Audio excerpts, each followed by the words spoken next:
এইটা হাতে কি ওটা? মোমবাতি। মোমবাতি। এই মোমবাতি ইংরেজিটা বলতে পারবা? মোমবাতি ইংরেজিটা বলতে পারবা?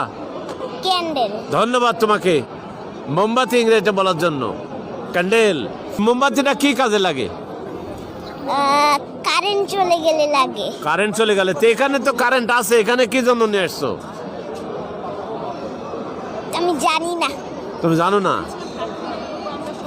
আচ্ছা, তুমি একটা ইংরেজি ওয়ার্ড বলতে পারছো। মোমবাতি ইংরেজিটা ক্যান্ডেল। আমাদের ইংরেজিতে আমরা অনেক দুর্বল। এই মেয়েটা ইংরেজি ওয়ার্ডটা বলার জন্য আমি টিপু সুলতান মানুষকে বই গিফট করি। এই ক্যান্ডেল অর্থ মোমবাতি। এই মোমবাতি বলার জন্য তোমাকে বইটা ফ্রি। এই বইটা ফ্রি ধরো। তোমার আম্মুকে বইটা দিবা। তো আর আম্মু দিনে দিনে তোমার